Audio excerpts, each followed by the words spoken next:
Hi there, this is Dr. Maria Helt with Basmati.com, and there's Milo in the background. He's always here for the videos. And this week we're going to get into valerian, or at least I am. Milo's just going to sit back there and be cute. And so a lot of you have heard of valerian. It's one of the more popular herbs sold in many parts of the world, and many of you know what it's used for, but I'm going to get into that momentarily. And so Valeriana officinalis is the official name of the European plant, valerian. Now, whenever you see the word officinalis in a botanical name, it means that that plant is the official medicine or was the official medicine, the one that you see in books. And so things like Calendula officinalis, that particular species of calendula was what people would go to for medicine. But with a lot of medicinal plants, there are multiple species that can be used interchangeably, and this is the case with valerian. And so Valeriana officinalis is a beautiful plant. As I said, it is European, but there are other valerian species elsewhere in the world. And so, for instance, here in the Rocky Mountains, we have at least a couple of species. There is Valeriana edulis, there is Valeriana acuta, and that's what this little guy is.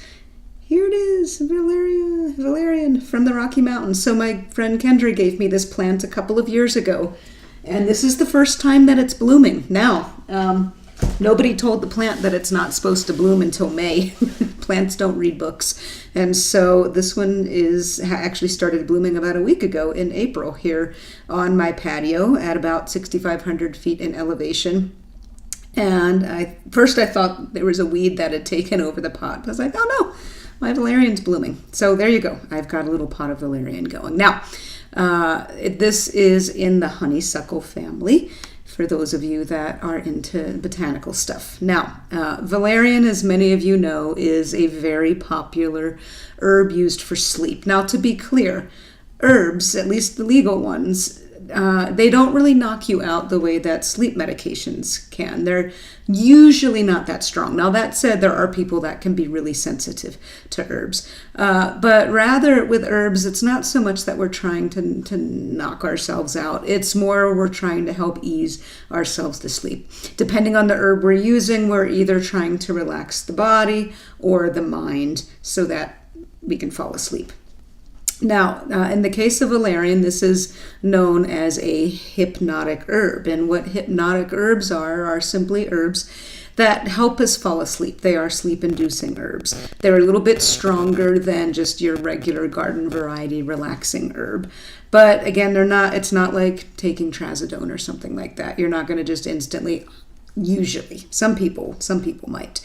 But for most of us, no, we're not getting knocked out. Now, again, valerian is a very popular sleep herb, and we know from research that one of the ways it's acting to make us drowsy is through GABA pathways. Now, GABA is a neurotransmitter, and it is responsible for calming down nerve signaling. So it's calming down our brain. It's also calming down our muscles as well. So it can be useful for people whose minds or bodies are kind of jittery when they're trying to fall asleep. Now, I like, and many herbalists use valerian for what we call sleep onset insomnia. So this is when you have a hard time actually falling asleep. Other people might fall asleep and then they wake up again later on, and that's called sleep maintenance insomnia. And so valerian seems to be really useful for the former, for people that have a hard time falling asleep. And it's particularly useful for elderly folks who have a hard time falling asleep at night. And so it can be a useful sleep aid in that regard, whether you're using it as a liquid extract, whether you're using it as a tea. Good luck with that. It doesn't taste great. It doesn't smell fantastic either. There's even a valerian essential oil, so you could maybe make a dream pillow with ground valerian root, not powdered but ground up, or with the essential oil. But it's not the most pleasant smelling thing. A lot of people liken it to gym socks. I don't think it's as awful smelling as a lot of people think. And I think the root of the wild valerian actually smells better than, or our wild valerian here in North America actually smells better than the European version. The flowers smell pretty good. It's the root that we use medicinally that's kind of funky. Anyway, so good for helping us to fall asleep. But the thing is it's not one that you want to use night after night ad infinitum. It's not really an herb for long-term use. One of the potential effects is that it can actually start bringing your mood down. It may actually start bringing your mood down over time with regular use. But it might be helpful in a pinch when you're going through a phase where you're just having a hard time falling asleep. Maybe you've got too much on your mind. You've got pain in the body, and that leads me into the fact that valerian is used as an antispasmodic herb. So antispasmodics are herbs that reduce muscle spasm, and this is usually through impacts on the nervous system.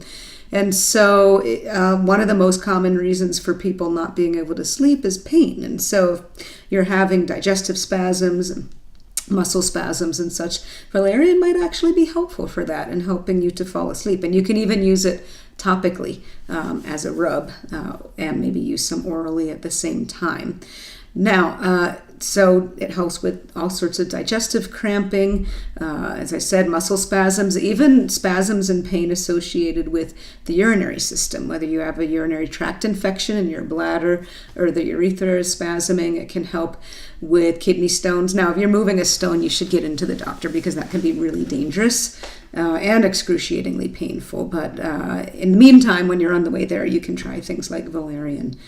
And one of the other interesting areas in the body where valerian eases muscle tension is in our arteries. And so valerian can relax the smooth muscles that control how tight or open our arteries are. And so by doing that, it can actually help reduce blood pressure. So one of the other of the many things that valerian does that you may not know about. Now, valerian, it's bitter tasting if you've ever tasted it. So you can use it thus as a digestive bitter, especially for those of you like me who, when you get anxious or nervous, it manifests in your digestive system.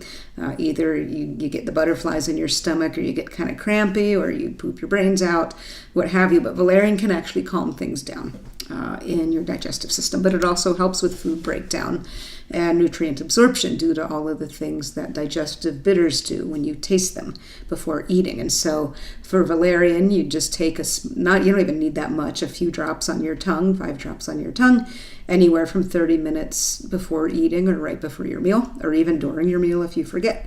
And it might be helpful for those of you with nervous tummies.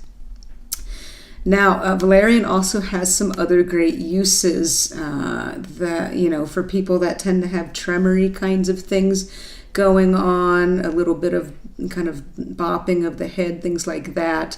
Now, those are issues, obviously, a doctor should be checking out, and you want to be careful if they're putting you on any medications, not to just throw valerian on top of it. You need to work with somebody, but it does have that antispasmodic effect in the body that can even apply to certain nervous system upsets, whether it's an old brain injury or things like that is still lingering. But again, that's a use where you would want to work in coordination with somebody that knows herbs together with your doctor.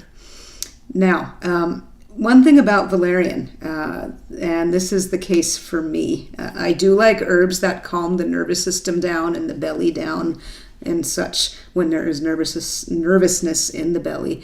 Valerian makes a significant fraction of the people wired rather than calmer. And this is often the case for me with valerian specifically. I can get a buzz from it. And a way to know whether you're this kind of person is if you've ever taken something like Benadryl to try to sleep on a plane. If Benadryl makes you wired, valerian might make you wired. Some people really get knocked out with things like Benadryl. If you are not that person, then, valerian might not be your herb. Start with a low dose and check it. There is, most people are sedated by valerian, but not everybody. Some people get a buzz. And I think I will leave it at that because I know I've been blabbing on a little longer than usual here. And so it's a very well-known herb. I just wanted to help you get to know it a little bit more. And hopefully that was useful for you. Until next time, good health.